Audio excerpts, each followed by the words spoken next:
Hello everyone, Farah Hanoun here, and I'm joined by interim welterweight champion Colby Covington. Colby, how are you? Long time no speak. I'm doing good. Thanks for asking. Just out here in South Florida, living the American dream. Proud to be American, proud of who our great president is, Donald Trump, the leader of the free world. Just thankful and grateful for everything I have. Absolutely, and I believe I haven't spoken to you since before your last fight, so I haven't had a chance to congratulate you. So congratulations on the win, a fantastic performance. How has life been as a champion? Oh, it's been amazing. It's just, for me, it was all about when I became a champion, I had to conduct myself like a champion. You see some of these guys that become champions and they believe in their own hype and, they start living a dirty and bad lifestyle. A guy like John Jones, for instance, he's a big fuck up, the biggest fuck up in sports. When he became a champion, he started, doing messed up things, doing cocaine, wrecking Bentleys with hookers in the back when his family was at home. So, for me, it's about being a good American, celebrating, my American championship with, people that protect this country, like the great servicemen and women. So, I've been thankful to our military. I brought the belt to go see at Air Force and Army base up in Virginia, Joint Base Langley Eustis Air Force and Army base. So that's my way to celebrate being a champion, showing my respect and showing my thanks to this great country that gives me so much opportunity and the people that sacrifice and put their lives on the line so I could have the freedoms I do to chase my UFC dreams. So, I'm very appreciative to my country, and I've gotten to do some amazing things since I became world champion. Go see the Donald Trump in the Oval Office. That was a great, best day of my life. And then, go and see the troops and visiting the troops and just give back, and show my thanks. I see, of course. And that being said, you're talking about conducting yourself as a champion. Obviously, you must have watched what happened at UFC 229. What were your thoughts on? Did you watch the fight first of all? What were your thoughts on everything that happened before and after the fight? Oh, it was disgusting. My thoughts are, Khabib is he, not only is he a sheep lover, but he's a complete joke. He set the sport back 20 years. That you can't conduct yourself like that. You can't be jumping out of cages onto other people. I mean, he put innocent children and people's lives in danger. People that are there to watch a sporting event and be entertained, he put them all in danger, jumping out of the crowd like a madman, throwing punches in the crowd with his teammates. Like, all these people are helpless, and it just looks bad. It's a black eye for our sport. So, I don't accept that. And people want to say, oh, it's because what Conor was saying. Well, let's look back who started this. Khabib was cornering his teammate, Artem, whatever his name is, into a wall, and that's why Conor went out to Brooklyn and did the stuff on the bus, because he cornered his teammates. So, but a tit for a tat doesn't make it right. When you're a professional, you got to conduct yourself like one, and it's sad, man. Both those guys, especially Khabib, though, for saying how religious he is and this and that and how much of a good person he is and he wants to be a role model. He sure didn't show it. He showed that he's a piece of shit and he's a lowlife and he's also a sheep fucker. And when you look at all that, because obviously you're quite outspoken yourself, but it's never really. I mean, you had that incident with Verdum and all that, but when you look at like people, the way they're talking about MMA now, you have a lot of outside media that started saying this is like a black eye for the sport. I spoke about it to like a radio station in the UK, and they're like, does MMA look bad now? What are your thoughts on people's sudden outside opinion on MMA? Because when I was talking to them, I'm like, this kind of thing has happened before, just maybe not with such a microscope on it, just because of how popular the sport has become. So what are your thoughts when people are starting to say these negative things about MMA? That's why I'm here. I'm here to make MMA great again. So, all these people that are saying all these bad things about it, I'm going to change all their opinions. I'm going to change their minds. I'm going to show you how you conduct business. Yeah, okay, you want to say some fighting words, you want to build a fight and sell a fight. That's one thing. But you conduct yourself before and after the fights like a professional. And that's why I'm here. I'm here to drain the swamp of all these filthy animals, all these, liberal soy boys like Tyron Woodley. And I gotta let people remember why the sport is so loved. The build up to the fights, the excitement, the entertainment portion, but not cross the line. With me, I always go up to the line, but I never cross the line. Khabib crossed the line. You don't jump into the crowd and put innocent people and children's lives in danger. That's not cool. That makes them those people probably never going to go fights again. You know, they're going to be afraid that something could happen, that they get attacked. And so, you know, but that's okay, because, you know, in time, I'm going to make this right, and I'm going to make all those people that say all those outside perspectives that say that, you know, Khabib caused a black eye for the sport, you know, I'm going to bring it back to light, and I'm going to do good, and I'm going to make the sport great again. Do you believe Conor crossed the line with anything he said pre-fight? Do what? Do you believe that Conor crossed the line at all with anything he said? Because people, you know, you talk about Khabib's family and all that. Like, do you believe that anything he said, he crossed the line? To be honest, no, I don't. You know, this is the fight business. If people are worried about things that he's saying, words, if they're getting sensitive over words, I mean, then you shouldn't be crying, you know, because look, at the end of the day, we're not role models. When we get locked in that cage, we're in there to take brain cells. We're in there to put that guy on a hospital stretcher. So, you know, if you're offended by words, then you shouldn't be watching MMA, because, you know, we're going in there. It's a bloody nightmare. We're going in there to take blood, to take brain cells, and do damage to our opponents. So, you know, I think the snowflake shouldn't get offended over words. And what's next for you should be inevitable. A title unification bout with Tyron Woodley. Let's rewind back. Tyron wanted to fight around July, summer kind of time. You had nasal surgery, so couldn't make it to that date. He ended up fighting Darren Till. Do you feel like everything was rushed, considering that you weren't going to be out for that long? Yeah, everything was 100% rushed. But, you know, the reason that it got rushed is because Woodley thought he was going to set me up. He thought he was going to make me fight 2 5-round title fights within 2 months of each other. And that wasn't realistic, and that wasn't going to help him because, you know, I wasn't healthy. But he was training that whole time. You know, he hadn't fought in 14 months. The guy's been sitting on the sidelines going to TMZ, doing his little radio interviews, talking about, you know, what swimsuits the Kardashians are wearing. So he's doing all this stuff that's just a complete joke. He's not here to make MMA great again like myself. And so he wanted to rush right after my fight. He's like, you know what? I know Colby's, you know, just had a 5-round fight. So let's try and get him to fight, do a turnaround in 2 months, you know, a short camp, and rush him back into a fight. But it wasn't realistic. Not only did I need time for my body to heal, I've been putting this surgery off for 3 fights. You know, I fought Damian Maia, RDA, and Dung Hum Kim with this nasal issue. I've had a deviated septum, and I've also had sinusitis, chronic sinusitis. So I have tons of mucus. It's been draining from my nose to my lungs, and I couldn't breathe 100%. But before, you know, I took the risk to reward equated itself. I had to take those opportunities, those chances. But now I don't have to take those chances. I just won the belt. I'm the world champion. I deserve my time to get a little surgery and come back. All I needed was an extra month. If me and Woodley want, I told Woodley, let's fight in the Garden, man. Let's go make the Garden great again. You know, this story, this build-up, the angle that we have that I built. I built this fight because, let's be honest, Woodley can't build anything. I could build a fight with a mop. And by the way, that mop would have more charisma than Woodley. But, you know, all I needed was an extra month to fight in the Garden, but he didn't want to do it. He wanted the easier fight. He wanted the hype train out of England, you know, Daryl the Doughboy Till. So he knew that kid was all hype, and he wanted the easy fight. Woodley was trying to, you know, we were going to fight it in November, but Woodley wanted more money. He's asking for more money, and then they didn't give him the money. So he's like, you know what?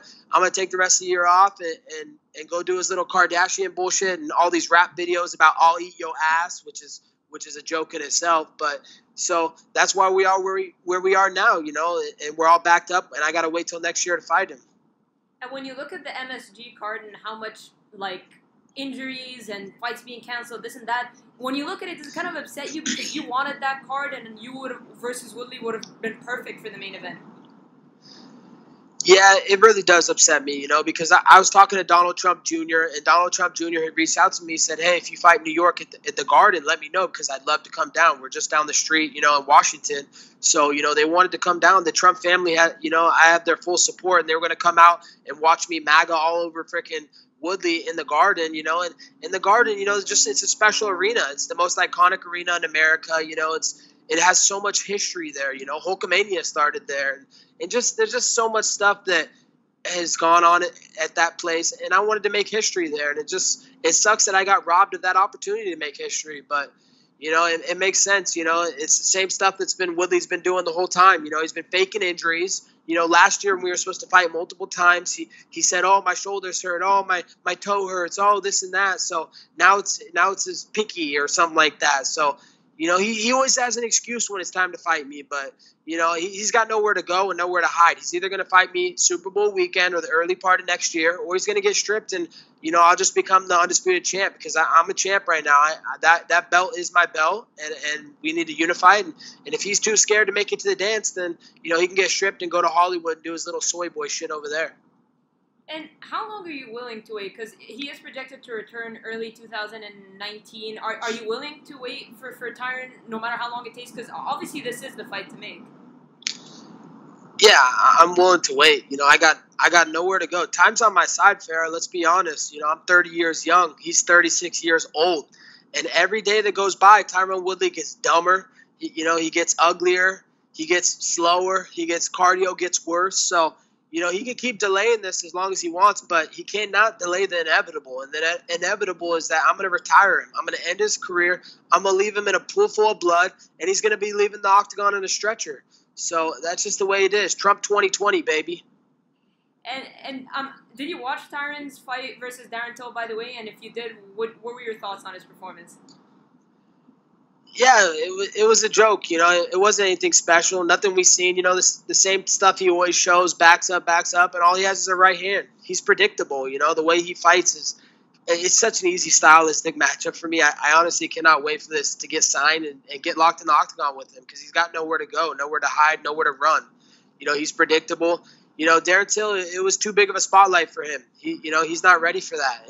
And he was overhyped as it is. You know, he got a gift decision versus Choir Boy in his home decision in his hometown. And besides that, he hadn't beaten anybody. He wasn't ready for that moment. So, you know, and it showed. He landed a 0 significant strikes. All that abusing his kid, not seeing his kid for years and saying that he didn't give a fuck about his family or anything, that served real good for the doughboy out of England. He landed a hot 0 significant strikes in 2 rounds. So he can go back to the prelims and Fight Pass and leave the, you know, pay-per-view and the big money and the big showtime to me. And you always have plenty of people calling you out. I mean, Kamaru Usman's always been vocal, of course, and he's now slated to fight Dos Anjos next month. But I don't know if you've seen, but Ben Askren had some words for you. Somebody asked him on Twitter. Apparently, he was saying there's a 98% chance he fights in the UFC. And when he was asked about a potential fight with you, he said, and I'm quoting him, "This is no problem. Light work. He's a poor man's Ben Askren, inferior wrestling, gas tank, and IQ." Did you see that, first of all? And what are your thoughts on Ben Askren? Would that fight ever interest you if you were to make it to the UFC? You know, the thing is Farrah, I'm a boss. I'm a king. I'm the UFC welterweight king. So I'm not paying attention to the peasants. I'm not paying attention to the jobbers. You know, these guys at the bottom of the mountain, of the welterweight mountain. I'm at the top of the welterweight mountain. These guys at the bottom, they want a hand up. They want me to give them a hand to get them to the top of the welterweight mountain of all of the landscape of MMA. I'm not going to do it. You got to earn your way up. I don't give out handouts and gimmies. So, you know, all these guys that want to call me out, you know, of course they want to call me out because they know they're going to make the most money they're ever going to make to take a losing paycheck. So, you know, I don't pay attention to these guys. I only got one guy in my scope right now. It's Tyron Woodley. He's got nowhere to run, nowhere to hide. It's me and him. I'm going to retire him. I'm going to send him out to Hollywood. He can do his little soy boy reporting out there, his little fake whack-ass rap albums that he's trying to do. That guy cannot sing. If you think you hate me and I'm a bad guy and, like, my antics are bad, go listen to that guy try and spit bars. I guarantee he will ruin your day, probably ruin your whole month. And, like, ideally for you, when is the date? If you could look at a date, he's projected to return early 2019. Ideally for you, when is like the perfect date or event? Do you have a kind of a target date or event that you'd like to return? Yeah, I'd like to return Super Bowl weekend. There's always that card they do, Super Bowl weekend in Vegas, you know, which is the first weekend in February.